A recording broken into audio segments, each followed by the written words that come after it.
pertanyaan atau aku ngomongnya kecepatan atau kalian tiba-tiba mau diskusi, bisa langsung on mic, langsung ini ya, langsung interupsi aja nggak apa-apa. Oke?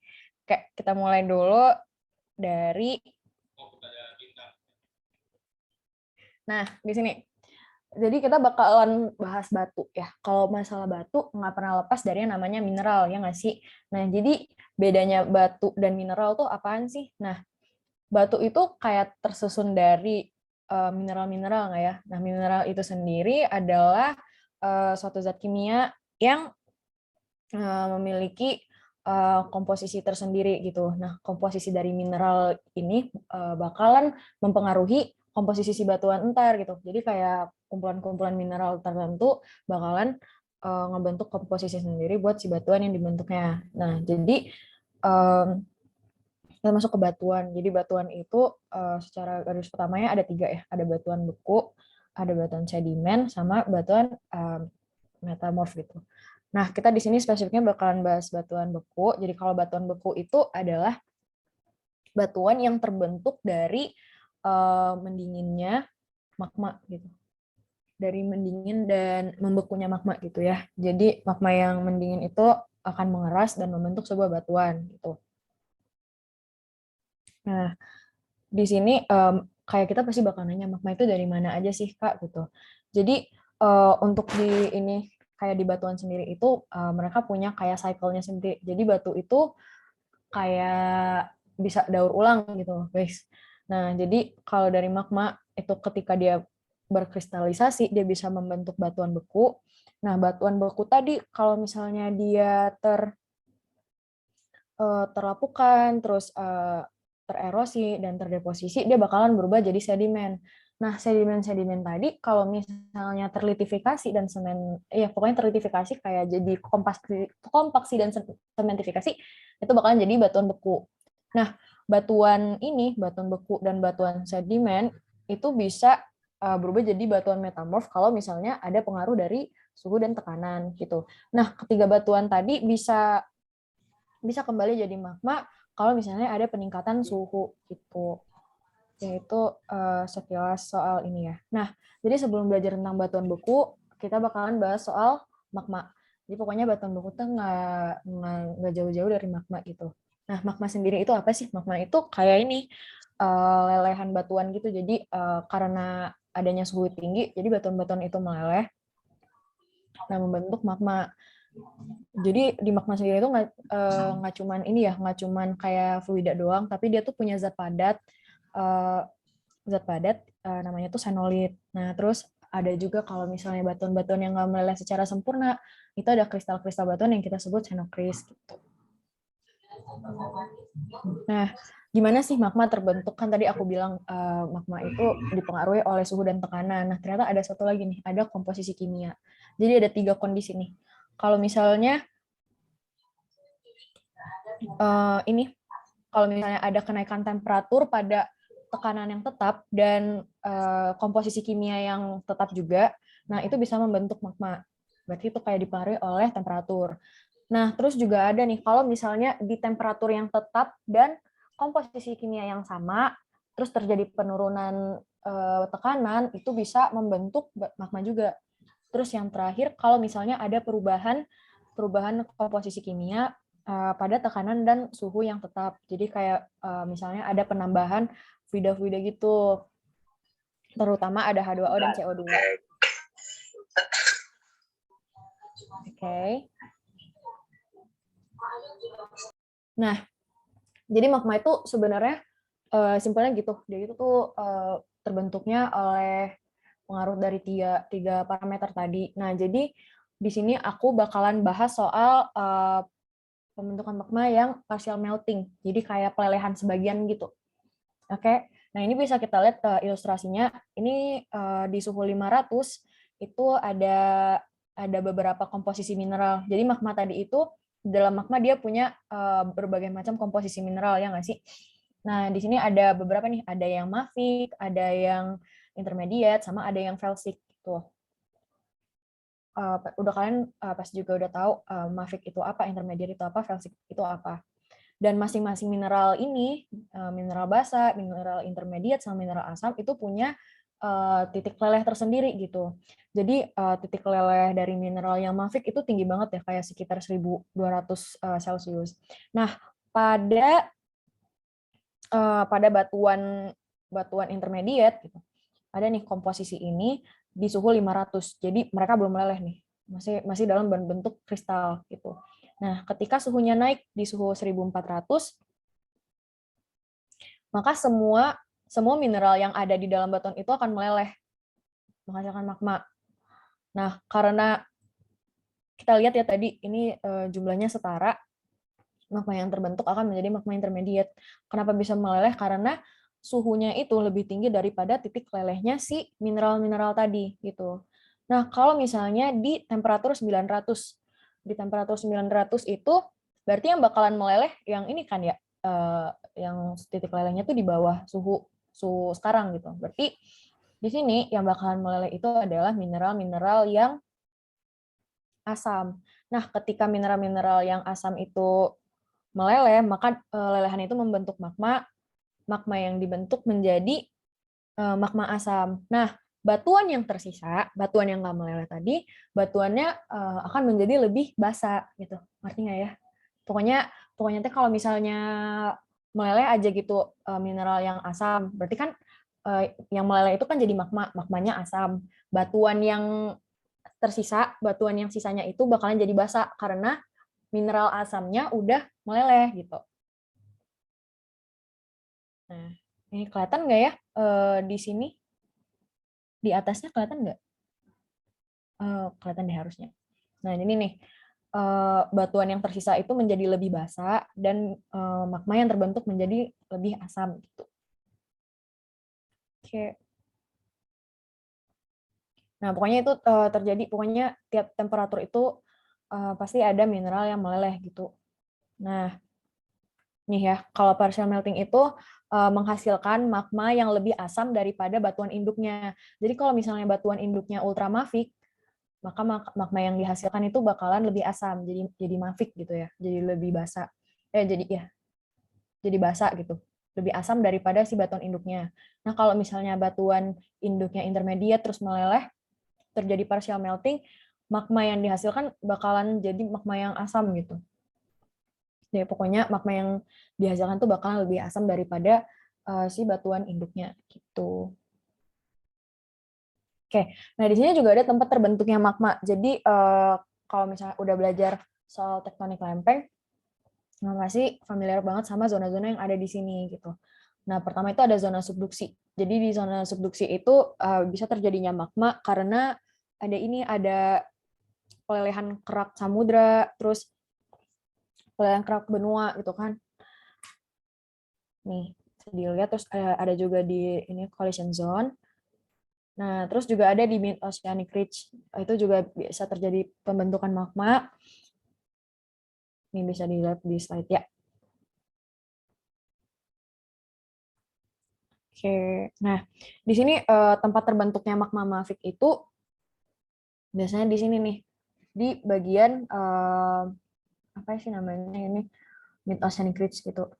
Jadi karena si ininya sifat kerak samudra itu juga ini ya, juga basa, mafic gitu, maka magma yang dihasilkan tuh biasanya mafic gitu. Dan ini biasanya itu kayak di divergent zone gitu loh guys. Jadi kayak kan waktu perekahan lempeng gitu pasti bakalan ada magma yang keluar. Nah, magma yang keluar itu tuh nggak mengalami partial melting sebanyak di zona subduksi gitu. Makanya magmanya bisa mafic gitu, basa. Nih. Nah, kalau intermediate itu biasanya di zona-zona subduksi. Kayak di zona ini ya, tumbukan lempeng. Karena dia bakalan ini ya, kan jadi kalau misalnya lempeng itu masuk ke dalam permukaan bumi, kan ini mengalami peningkatan panas gitu. Jadi terjadi partial melting-nya lebih banyak daripada si yang ada di ini. Dan juga ya pokoknya ada partial melting-nya lebih banyak gitu. Nah, ini yang asam. Biasanya ada di hotspot. Nah, Ini kira-kira gambaran magmanya.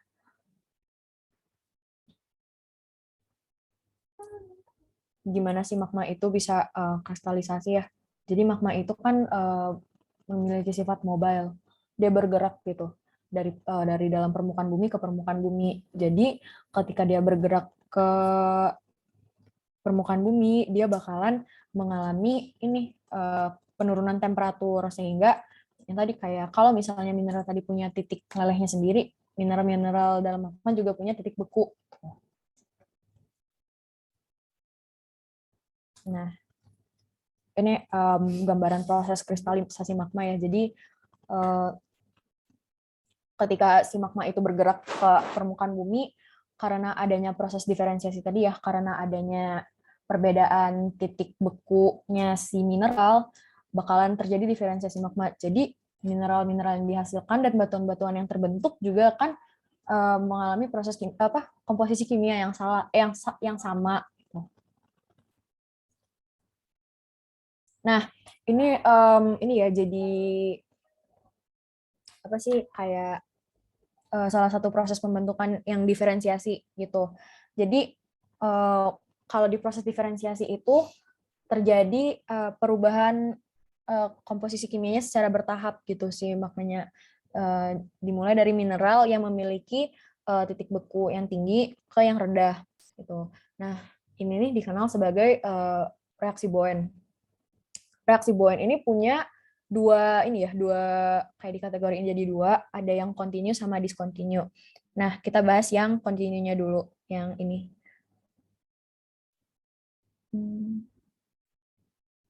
Yang ini ya, kita bahas yang ini dulu, yang continue.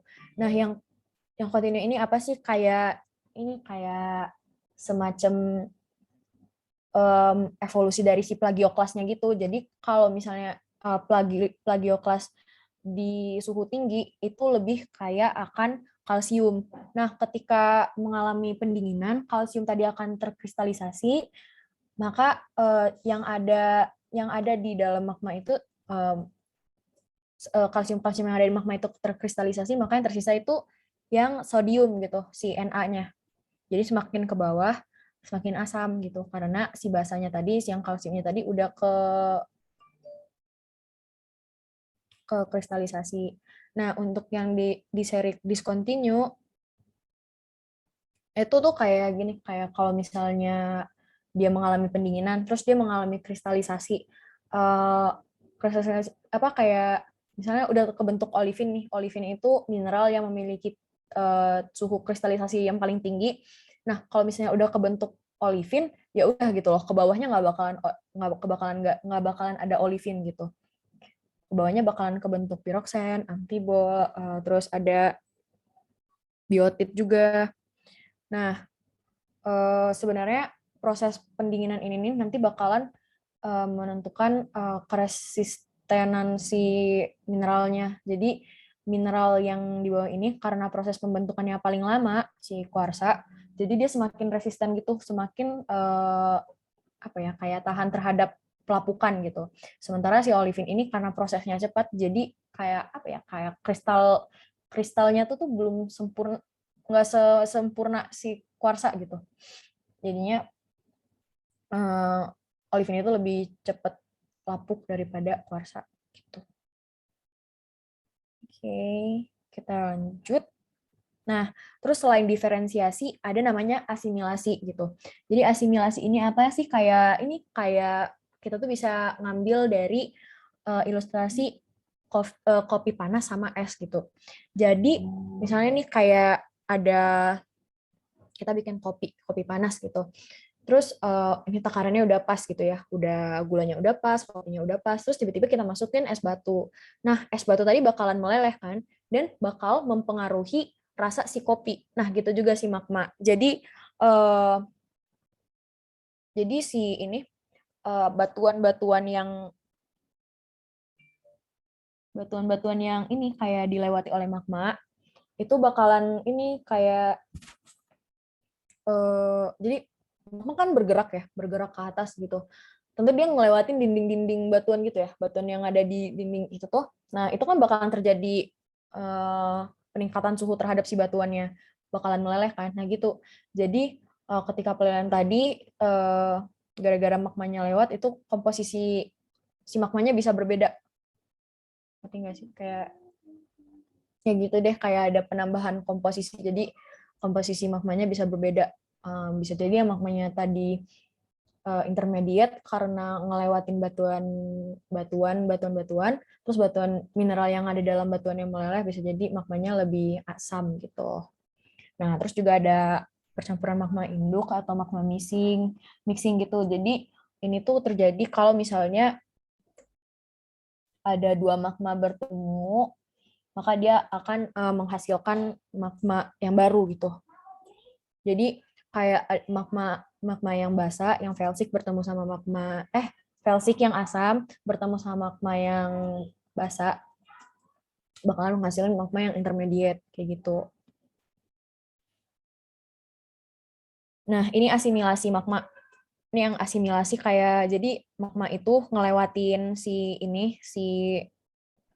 bentar aku ini dulu deh. Ini dulu aja. Nih, magma yang tadi di sini ngelewatin batuan ya kan. Ini ada batuan di pinggir-pinggir sini. Nah, batuan di pinggir ini yang terpengaruh oleh temperatur si magma bakalan meleleh. Jadi, magma yang lewat ini komposisinya bisa berbeda sama magma yang ada di sumbernya gini, yang ada di perut bumi gitu. Oke. Terus lanjut lagi. Nah, batuan beku tuh secara garis besar itu bisa dibagi jadi ekstrusif sama intrusif. Jadi kalau ekstrusif itu yang ngebedain mereka berdua itu sebenarnya kecepatan si magma mendingin gitu, magma membeku. Jadi kalau misalnya ekstrusif itu batuan yang kebentuknya tuh di atas permukaan bumi. Jadi proses kristalisasinya lebih cepat sehingga kristal-kristal yang ada di batuan itu benar-benar halus gitu. Nah, ini juga nanti mempengaruhi si teksturnya. Jadi kecepatan mendinginnya magma itu bakalan mempengaruhi tekstur dari batuan beku. Nah, kalau intrusif sendiri itu batuan yang terbentuk di bawah permukaan bumi sehingga karena proses pembekuannya yang cukup lama dan kristal-kristal yang terbentuk cukup sempurna, makanya kalau di batuan intrusif kita bisa melihat mineral-mineral yang ada di batuan gitu. Jadi bisa kita ngebedain mineral satu sama mineral lainnya gitu. Nah, kayak kita masuk ke tekstur. Kalau misalnya tadi kita udah bahas si magmanya, kita bahas ke tekstur. Nah, jadi tekstur itu apa sih? Tekstur itu lebih kayak gimana kita menggambarkan hubungan antar kristal di batuan gitu. Nah, jadi kita mulai dari ini pembagian tekstur berdasarkan granulitasnya. Jadi kayak granulitas itu ada apa ya kayak bentar. Nah, granulitas itu kayak lebih ke besar butir kristal pada batuan. Nah, di sini kebagi lagi jadi 3, ada faneritik, ada afanitik, sama ada gelasan. Faneritik ini butiran kristal yang ada di batuan itu cukup besar, jadi kayak masih bisa kita lihat tanpa bantuan alat gitu, tanpa loop misalnya, masih bisa kita bedain antara satu sama satu yang lainnya gitu. Nah, biasanya batuan-batuan faneritik ini terbentuknya di bagian dalam permukaan bumi, kayak di intrusi, terus pokoknya nanti aku tunjukin apa kayak intrusi-intrusi yang ada di bawah permukaan bumi gitu. Nah, terus ke afanitik. Nah, afanitik ini karena proses pendinginan yang cepat, jadi pertumbuhan kristalnya tuh nggak sempurna. Jadi kristal yang dihasilkan tuh bakalan halus banget. Dan untuk ngelihat si mineral-mineralnya ini, kristal-kristalnya ini, itu kita butuh alat bantuan, biasanya pakai mikroskop gitu. Terus ada gelasan. Nah, kalau misalnya afanitik tadi, dia masih sempat membentuk kristal walaupun cepat, masih sempat mengkristalisasi walaupun cepat, gelasan ini sama sekali nggak bisa nggak sama sekali nggak sempat buat ngebentuk kristal gitu, nggak sempat kristalisasi. Misalnya ntar tiba-tiba ada erupsi mendadak itu atau erupsi yang gede bakal menghasilkan gelasan gitu.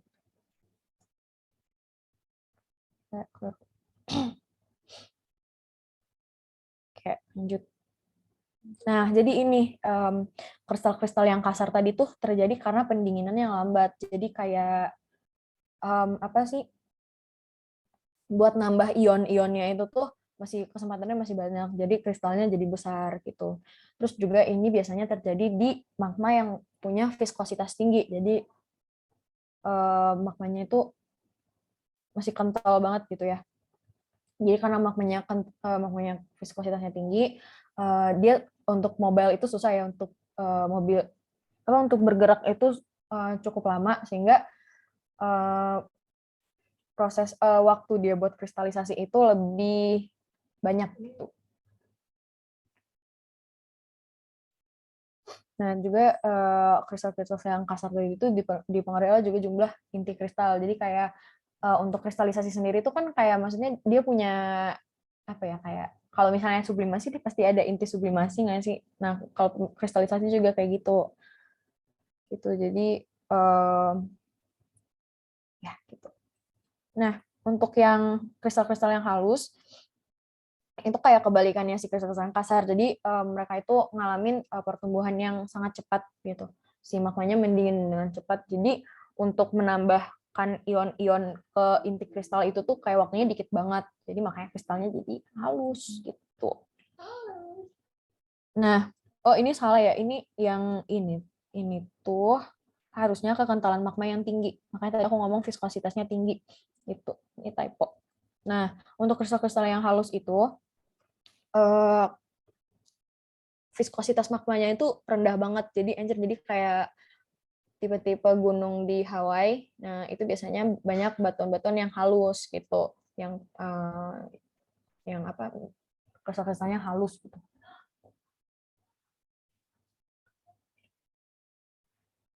Maaf, permisi benar ya.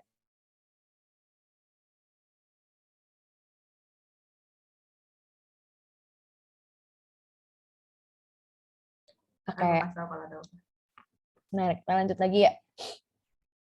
Nah, terus ini buat di tekstur gelasan. Jadi bener-bener kayak super cepat gitu, nggak sempat terjadi kristalisasi. Makanya dia bentuknya itu kayak gelas. Kita nggak kayak apa ya, kayak clear gitu loh. Nggak ada kristal-kristal yang terbentuk, nggak ada mineral-mineral yang terbentuk gitu. Oke, terus kalau tadi berdasarkan granularitasnya, sekarang kita bakalan bahas soal kristalinitasnya. Jadi terbagi 3 lagi nih, ada holokristalin, ada hipokristalin, sama holohialin. Jadi kalau holokristalin itu semua mineralnya berbentuk kristal gitu.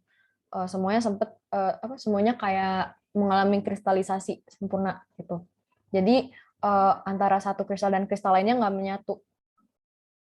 Nah, kalau hipokristalin itu sebagian itu kristal, sebagiannya lagi gelasan gitu. Jadi kayak kombinasi gitu. Bisa jadi waktu dia lagi ngebentuk kristal, mengalami kristalisasi, tiba-tiba erupsi gitu. Makanya sebagiannya lagi jadi gelasan. Nah, kalau holohialin itu semua teksturnya itu berbentuk gelasan. Oke, kalau ini berdasarkan hubungan antar kristal. Jadi ada ini sih sebenarnya nggak tahu sih, kayaknya jarang keluar banget. Cuman kalau yang ini itu tuh kayak antara satu kristal sama kristal yang lain. Jadi kalau misalnya yang vanadiomorphic ini kristal-kristalnya tuh sebagian besar tuh tersusun oleh kristal-kristal euhedra. Jadi euhedra ini benar-benar kristal yang sempurna, yang punya batas. Jadi dia nggak nempel gitu loh sama kristal yang lain. Nah, kalau sulfhedra ini kayak kristal-kristal yang kalau nggak salah aku tuh kayak apa sih, kayak dia tuh bentuknya nggak sempurna. Dia tuh kayak ada beberapa sisi yang nggak punya batas, sehingga dia tuh bisa nempel sama kristal yang lain. Kalau anhedra ini, iya, kalau anhedra ini mineral yang nggak punya bidang kristal asli gitu. Gitu guys. Nah, ini dia. ada kristal euhedra, subhedra, sama anhedra. Jadi kalau euhedra itu kayak kristal yang sempurna, dia punya batas-batasnya sendiri, punya sisinya sendiri. Kalau subhedra itu dia sebagian, cuman sebagian dia punya apa kayak batas kristalnya gitu. Jadi kayak batas kristalnya tuh nggak kelihatan lagi gitu.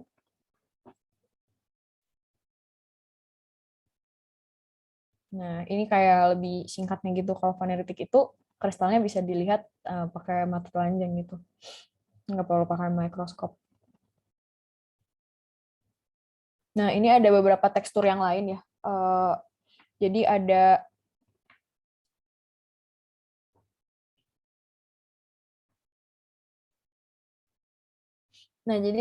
ada beberapa tekstur. Jadi kalau tadi kita bahas teksturnya berdasarkan ada derajat kristalisasi, keseragaman, sama granularitas.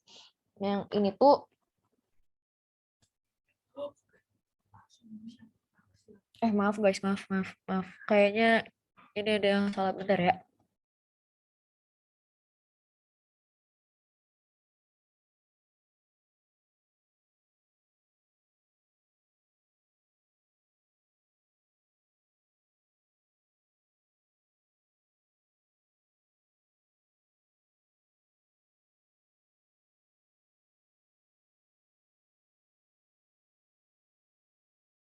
Oke, sorry, maaf banget semuanya. Seharusnya di sini aku ngebagi ini berdasarkan keseragaman gitu. Kayak, jadi keseragaman itu harusnya ada equigranular sama inequigranular gitu. Jadi buat equigranular sendiri itu apaan? Kayak, jadi ukuran kristalnya tuh seragam. Dalam satu batuan itu ukuran kristalnya seragam.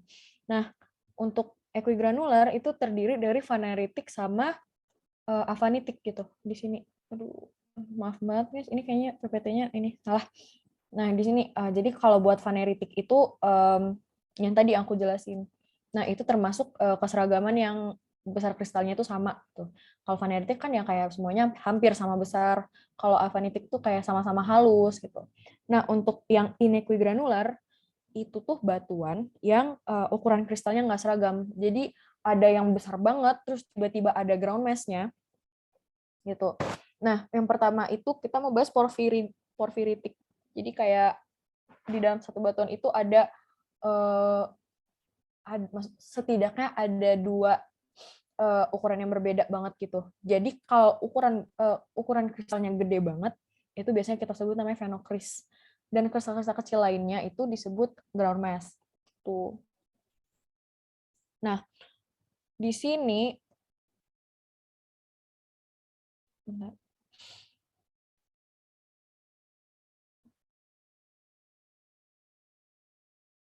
sebenarnya di porfiritik ini ntar dibagi dua lagi, ada vaneroporfiritik sama porfiroavanitik. Kalau vaneroporfiritik itu phenocryst itu dikelilingi oleh ground mass gitu. Dan porfiroavanitik itu salah, maaf guys, maaf. Vaneroporfiritik itu kalau phenocrystnya itu dikelilingi oleh kristal yang lebih kecil. Benar, aku tulis aja di sini.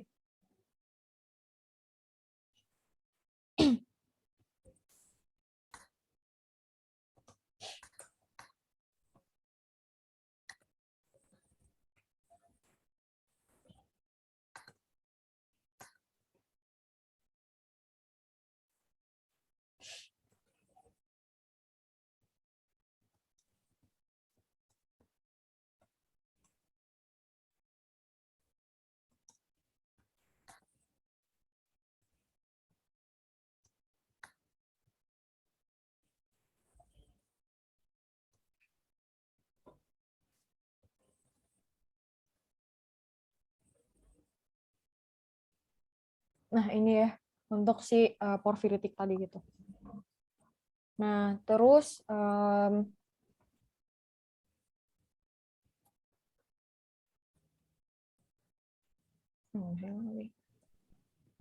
ada lagi pegmatik. Pegmatik itu kayak batuan yang benar-benar kristalnya tuh gede banget, bisa sampai 1 senti gitu kalau nggak salah diameternya. Jadi bisa dari 1 senti sampai 10 sentimeter. Jadi ini tuh terjadi karena benar-benar proses pendinginan itu benar-benar terjadinya lama, dan biasanya itu tuh ada di batuan yang jauh banget di bawah permukaan bumi gitu. Jadi kalau misalnya seandainya tiba-tiba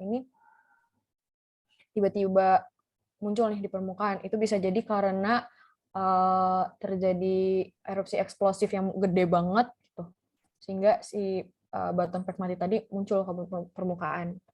Terus ada tekstur gelasan. Nah, gelasan ini non kristalin, jadi dia tuh benar-benar yang kalau misalnya pegmatik tadi membekunya sangat sangat lambat, kalau gelas ini pembentukannya sangat cepat gitu, sehingga dia tuh bisa dikategorikan sebagai batuan non kristalin gitu. Contohnya tuh ada obsidian. Nah, terus ada vesikular. Vesikular ini nih kayak ketika batuan membeku itu pasti ada apa ya, kayak gelembung-gelembung gas yang terperangkap gitu. Nah, ketika batuan yang membeku secara sempurna, gelembung gas tadi itu lepas gitu dari si magma yang membeku, maka meninggalkan lubang-lubang dalam batuannya gitu. Nah, sebenarnya vesikular ini itu aku nggak tahu ya ke depannya ini bakalan ada. Vesikular ini bakalan dibagi dua lagi, jadi ada namanya pumisan sama skoria. Jadi kalau misalnya pumis itu densitas batuannya lebih kecil karena dia terbentuk dari magma yang asam. Jadi kalau kalian lihat batuannya bisa ngambang, nah itu bisa jadi pumis ya. Terus kalau skoria itu densitasnya lebih tinggi karena dia terbentuk dari magma yang basah gitu. Jadi densitasnya tinggi. Nah, ini bisa dilihat kalau misalnya vaneritik sama avanitik ya. Jadi kristal yang aku bilang kasar tadi itu bisa benar-benar kelihatan gitu bedanya. Ini kristal yang mineral yang ini sama mineral yang ini sama mineral ini masih bisa dibedain pakai mata biasa gitu. Nah, kalau yang ini yang halus tadi, mineral yang halus tadi benar-benar kayak hampir semuanya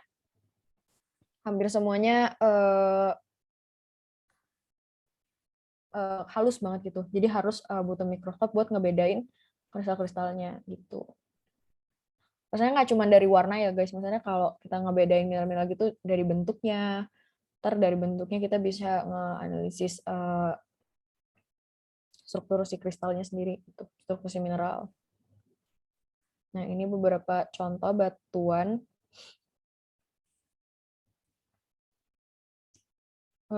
yang vaneritik. Jadi yang kristalnya cukup kasar gitu.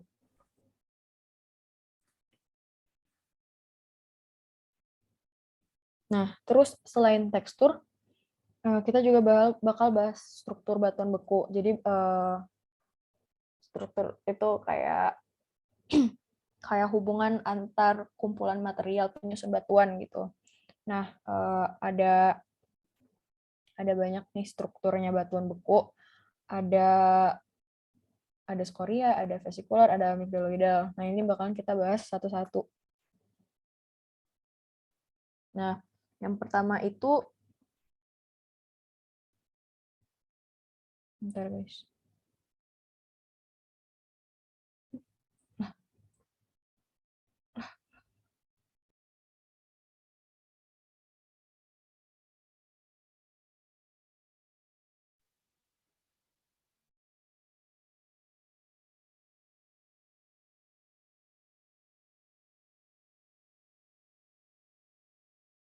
Kayak sorry banget guys, ini kayaknya nggak kemasuk deh pengertian dari si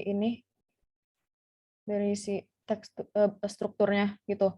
Pokoknya struktur itu ada yang masih vesikular, terus amigdaloidal, terus juga ada kekar, ada pilolava juga. Nah, terus di skoria tadi kayak udah aku jelasin, skoria tadi tuh ini kayak termasuk batuan ini ya, termasuk batuan vesikular gitu. Kalau amigdaloidal, dia itu awalnya batuan vesikular, nah terus terjadi apa sih kayak lubang-lubang yang ada di batuan vesikular itu tuh diisi oleh mineral gitu. Jadi kayak bisa kuarsa, bisa zeolit, bisa kalsit gitu.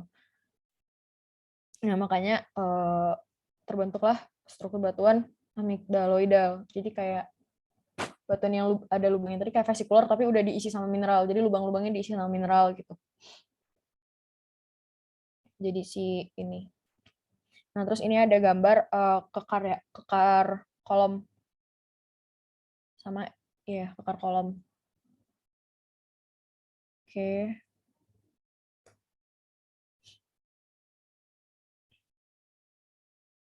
Nah, kalau misalnya tadi kan batuan beku itu kan tersusun atas mineral-mineral ya.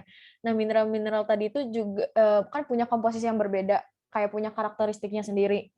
Nah, itu tuh juga ntar bisa kayak apa ya? Kayak mempengaruhi warna si si batuan. Jadi kalau misalnya mineral-mineral basa itu kan cenderung warnanya gelap, sehingga batuan basa itu biasanya warnanya gelap. Kalau misalnya mineral asam itu karena warna mineralnya lumayan terang ya, kayak kuarsa. Kuarsa itu kan bisa kayak dari abu warna, bisa jadi pink, tergantung zat pengotornya kan terang juga. Terus ada muskovit, ada ortoklas, itu kan warnanya cenderung terang. Nah, jadi biasanya batuan asam itu warnanya terang-terang gitu. Nah, mineral-mineral yang ada di batuan itu ada dua macam. Jadi kayak ada yang esensial, yang benar-benar kayak mineral itu berasal dari reaksi Bowen sama aksesoris gitu, mineral aksesoris.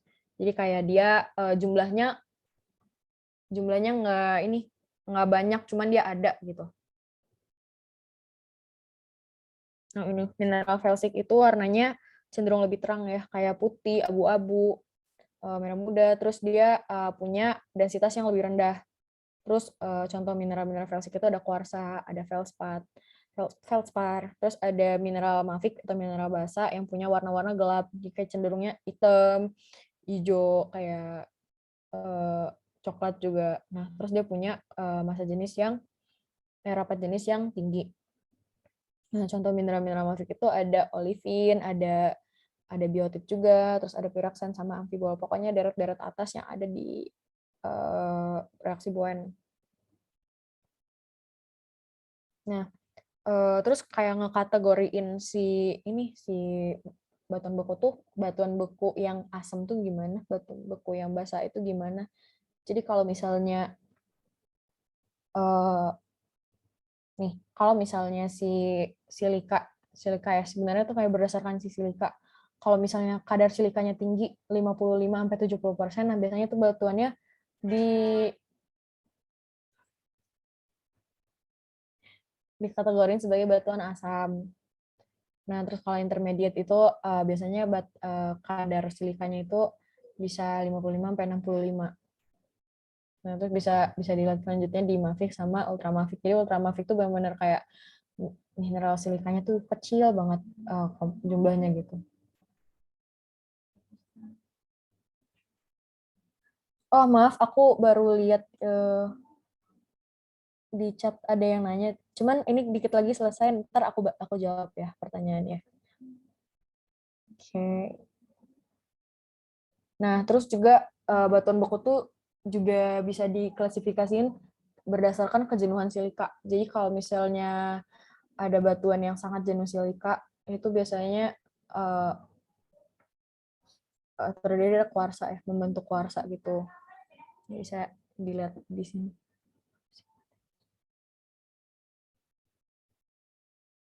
Nah, ini bisa dilihat kayak batuan berdasarkan silika. Kalau misalnya asam tuh SiO2-nya lebih dari 66%. Nah, contoh batuannya itu ada batuan granit, terus ada diorit kuarsa, terus ada trasit juga, ada sienit. Nah, terus buat yang intermediate, itu contoh batuannya ada diorit, ada granodiorit sama andesit. Terus basa juga ada gabroma basal, terus ultra basa ada peridotit sama dunit. Ini tuh kalau nah ini jadi ini kalau di sini tuh kayak tabel yang nunjukin kalau ini komposisi sama si teksturnya. Jadi kalau misalnya komposisinya, misalnya kita mau komposisinya intermediate, terus batuan yang teksturnya avanitik tuh, oh ternyata ada andasit sama andesit gitu. Kalau yang agak kasar gitu butirnya ada diorit sama granodiorit gitu. Nah, ini ada color index-nya. Jadi kayak berapa persen dari mineral yang gelap itu kalau untuk ultramavik itu ada 95% dark mineral, jadi dia bener-bener gelap banget ultramafic gitu. Itu guys. Nah ini ada kayak beberapa apa sih klasifikasi yang bisa dipakai. Biasanya ini kayak keluar di soal-soal lomba tingkat universitas harusnya yang pakai beginian untuk klasifikasi UJS. Nah ini buat komposisi batuan sama ininya mineral-mineralnya gitu. Jadi kalau misalnya di ultramafic itu seperti peridotit sama komatit, majornya itu apa ya? Kayak mayoritasnya tuh mineral apa? Nah bisa dilihat di sini kadar si olivinnya paling tinggi. Terus juga ada piroksen sama ada plagioklasnya dikit gitu. Nah ini juga kayak klasifikasi mineralnya berdasarkan komposisi kimia sama apa teksturnya. Nah ini juga ada contoh batuannya, sama aja sih sama yang tadi. Udah habis. Oke, sebelum aku buka pertanyaan, aku mau jawab ini dulu dari Alif. Kenapa bisa terjadi batuan porfiritika? Soalnya dia kayak gabungan vaneritik sama afanitik. Biasanya tuh ini terbentuknya batuan porfiritik itu kalau terjadi erupsi gitu. Iya, ada yang ini enggak? Aku stop share dulu ya. Nah, batuan porfiritik itu, aduh aku lupa inget juga sih. Kayaknya tuh karena ini deh, karena ada erupsi gitu. Jadi si ininya pembentukan kristalisasinya tuh nggak sempurna. Jadi makanya porfiritik itu kayak ini kan ya, kata kamu kan gabungan vaneritik sama afanitik. Vaneritik tadi tuh kan yang apa sih, kristalnya gede-gede tuh. Jadi waktu si magma itu udah mulai kristalisasi terus udah terbentuk kristalnya, tiba-tiba kayak erupsi gitu, makanya kan bakalan mengalami pendinginan yang cepat. Nah jadi di sisanya itu tuh bakalan membeku dengan proses kristalisasi yang sangat cepat gitu. Ngerti nggak sih aku ngomong? Ngerti nggak, Alif?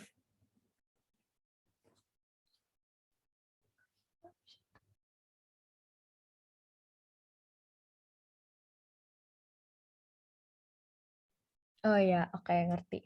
Oke. Yang lain mungkin ada yang mau bertanya? Ya, makasih Alif. Ada yang mau bertanya, guys? Atau kita mau buka diskusi dulu, gimana? Boleh langsung on mic atau mau chat aku aja boleh.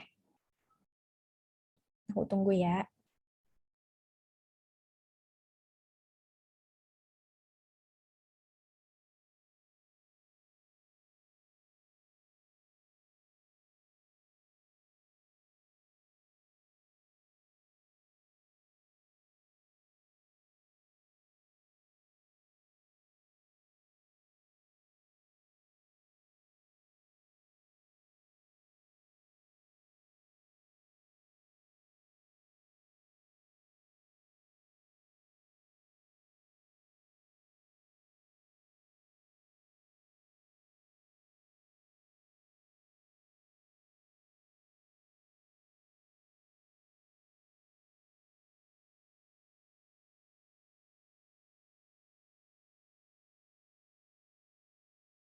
Ada nggak guys? Atau kayak soal-soal yang ini, kalau aku bisa bantu, kita diskusi.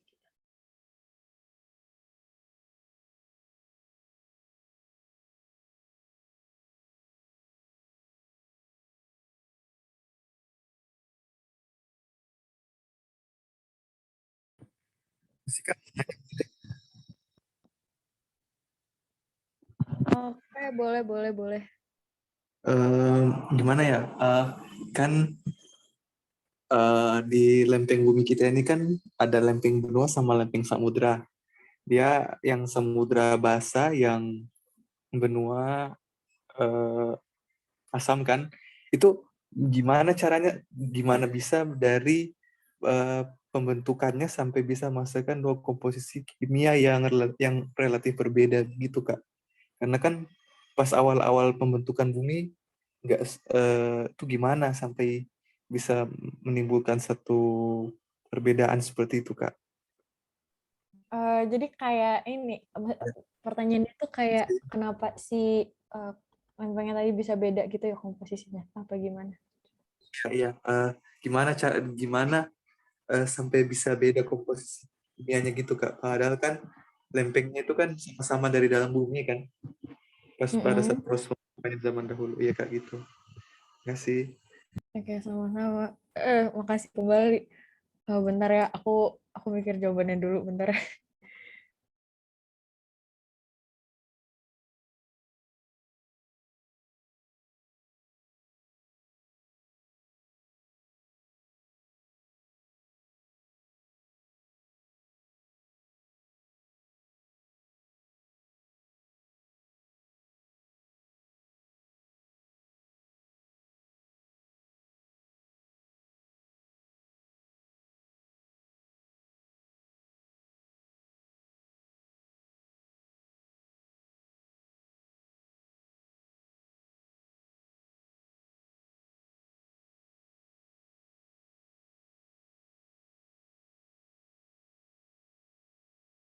Sebentar ya guys ya, aku lagi masih nyari jawabannya juga. Soalnya tuh materinya udah lama banget gitu. Ntar ya.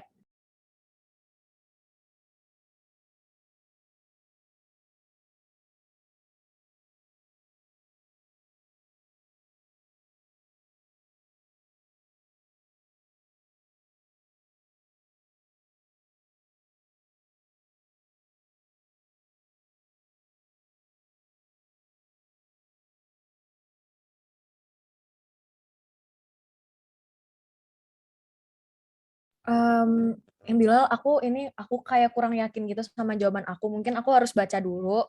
Eh, atau nanti gini aja, kamu bisa DM ke Instagram aku atau line aku. Ntar kalau jawabannya udah dapet, aku kasih tahu gitu gimana. Ya Kak. Oke, ini aku kasih dulu bentar IG sama line aku ya. Bentar. Jadi kalian bisa DM buat Bilal, ntar DM aku dulu, ntar aku sambil nyari jawabannya ya. Soalnya Ya. aku kalau kurang yakin gitu jawabannya susah ngasih tahu gitu. Nah, di situ. Oke. Maaf banget ya aku nggak belum bisa jawab sekarang gitu. Oke, aku mau lanjut ke pertanyaan selanjutnya. Ntar ada dari ini slide yang warna mineral mau SS. Oh ya, benar ya.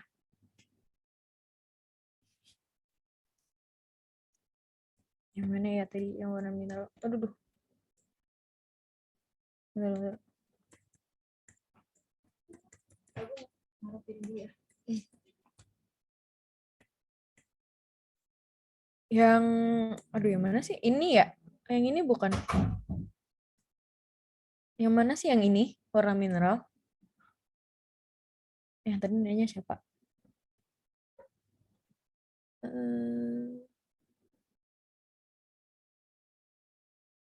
Reza, bener nggak yang ini?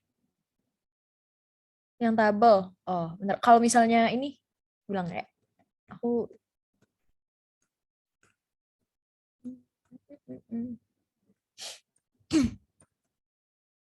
yang ini bukan? Kalau iya langsung ini. Ini enggak sih? Ini ya? Ini enggak? Yang mana aja?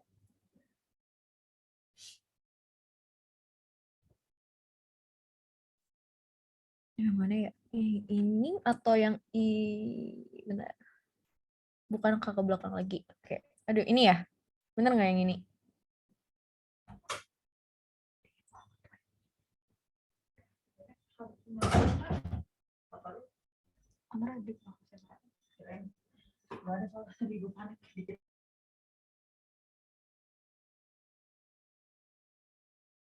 Oh, yang paling belakang. Yang mana sih yang ini? Ini paling belakang teh ini apa? Yang mana sih? Ini. Coba aja di SS aja deh. Ntar aku maju lagi gitu. Bener nggak yang ini nggak? Apa salah lagi? Kepencet. Maaf, maaf, maaf, maaf.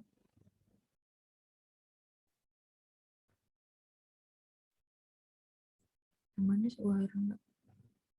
Set yang warna mineral.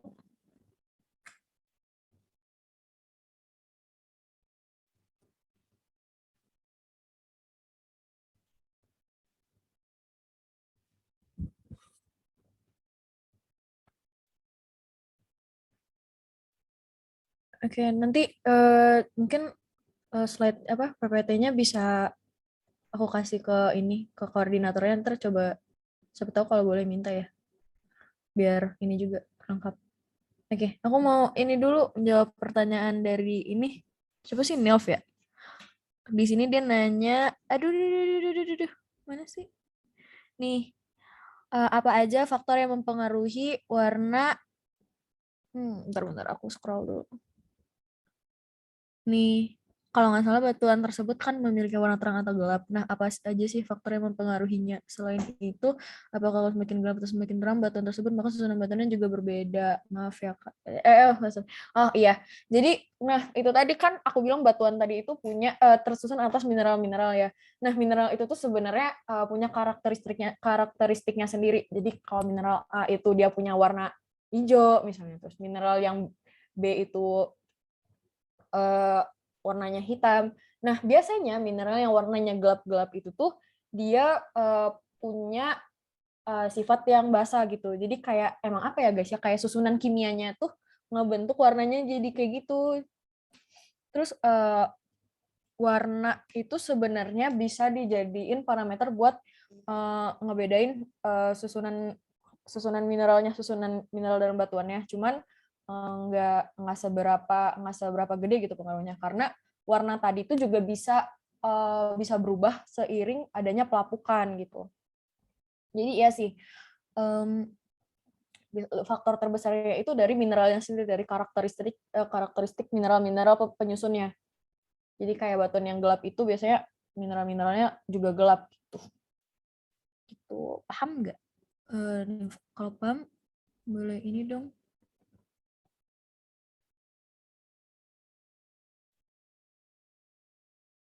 Oke, paham. Oke, sama-sama. Terus ini ada lagi dari Alif, tadi masih kurang masuk compression yang partial melting. Aduh, bentar, susah banget ke sekolah. Bentar ya, yang mekanisme udah compression, melting masih kurang paham. Bentar. Apa yang menyebabkan sama apa akibatnya? Ini yang mana? Yang menyebabkan apa? Boleh ini nggak boleh di ini lagi nggak?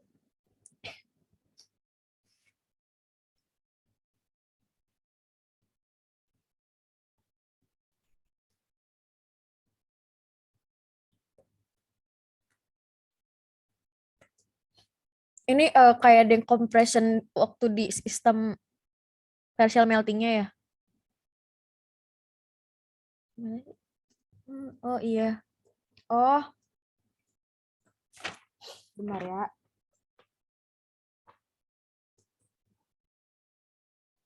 Ini nggak boleh boleh ini nggak sama kayak bila tadi aku boleh nyari dulu nggak jawabannya gitu. Ntar boleh aku jawab di DM gitu.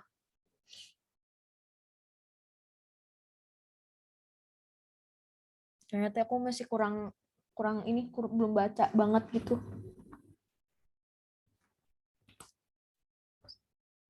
Oke, oke.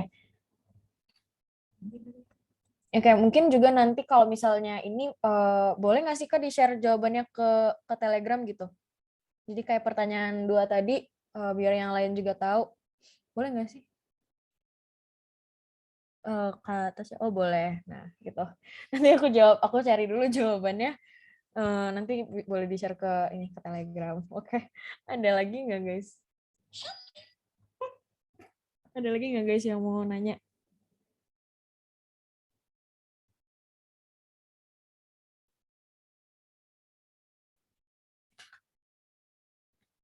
BTW Kak, apa nih? Aku ada referensi.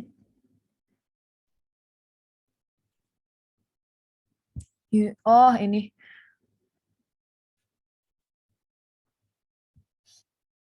Bentar, aku lagi nge-scroll. Bentar.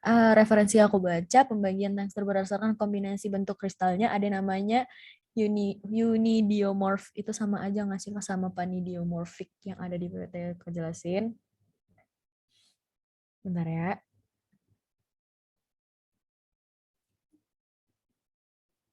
Unidiomorph.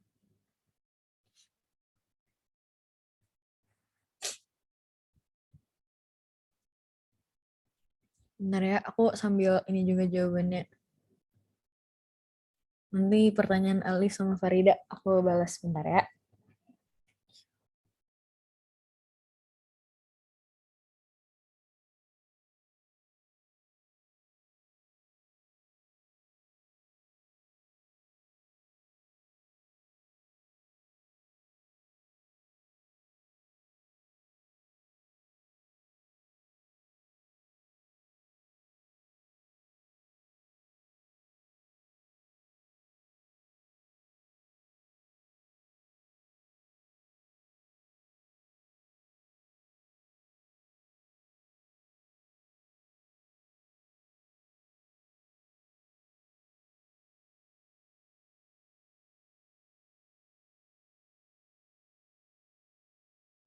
Iya, iya benar. Siapa nih tadi yang nanya Nilf ya? Nah iya benar kalau misalnya unidiomorph itu tuh kayak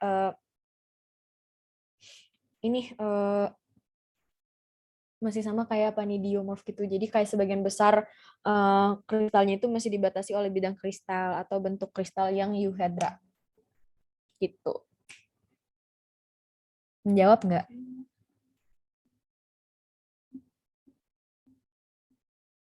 Kimberlit, ada yang nanya Kimberlit apaan? Kimberlit, aku juga ini sih baru denger Kimberlit batuan beku. Oh, Kimberlit itu batuan beku yang ada diamondnya ya? Berarti berarti dia ini ya,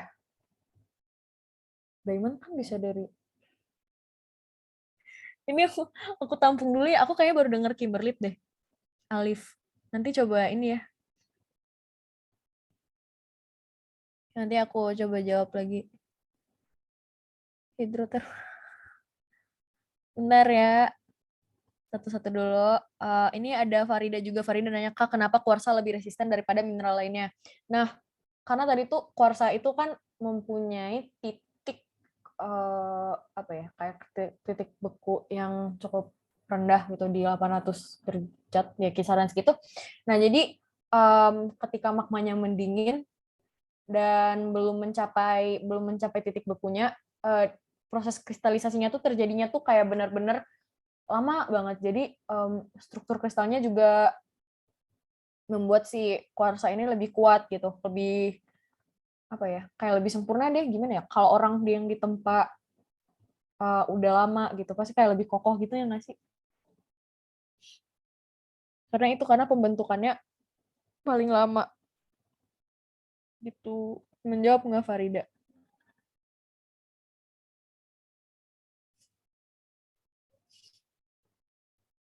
Oke, sama-sama. Nah, terus ada lagi pertanyaan nih, permisi kamu mau nanya, tiap zaman itu apakah batuan yang terbentuk juga berbeda-beda? Terima kasih. Uh, maksudnya jenis batuannya?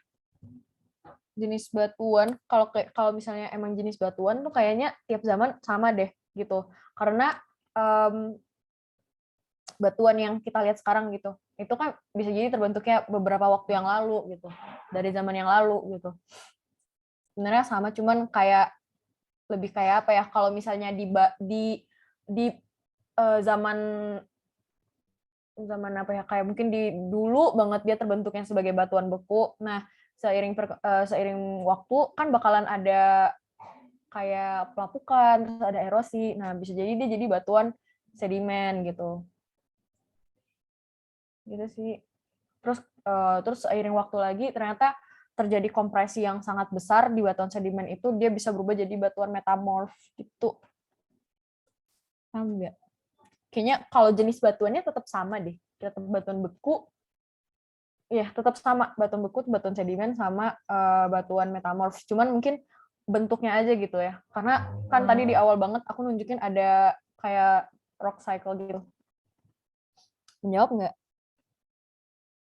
Oke, sama-sama. Oke, terus apa nih? Apa? Oh, Alif nanya lagi hydrothermal deposit apaan, Kak? Hydrothermal deposit itu ini nggak sih kayak apa ya, hidrotermal tuh fluida panas gitu. Nah, jadi fluida panas itu kalau di suatu tempat tuh dia mengandung mineral-mineral. Nah, mineralnya itu mengendap. Jadi endapan itu namanya hydrothermal deposit. Kasarnya sih gitu ya. Singkatnya gitu. Gimana Alip? Ada lagi nggak sih yang nanya itu? Oh, bentar ya, pertanyaan yang tadi aku catat dulu.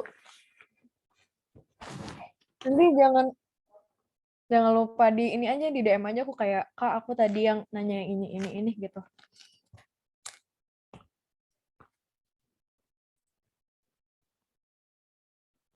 Ada lagi nggak, guys?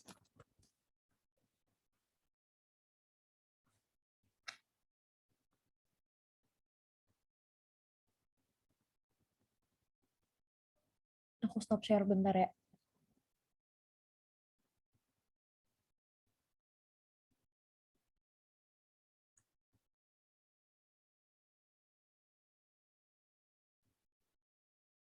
Oke, ada lagi nggak, guys?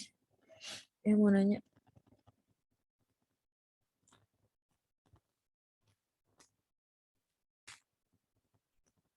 Ada.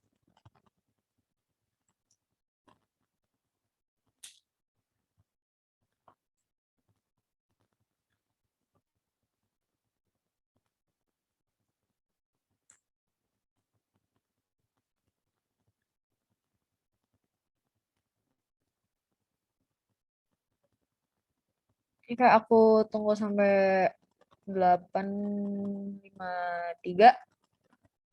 Kalau nggak ada, nanti boleh ditutup aja.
Oke, kayaknya nggak ada yang nanya lagi, boleh ditutup aja Kak ini. Makasih semuanya udah luangin waktunya malam ini. Maaf banget kalau misalnya aku kurang banget dalam penyampaiannya gitu. Makasih.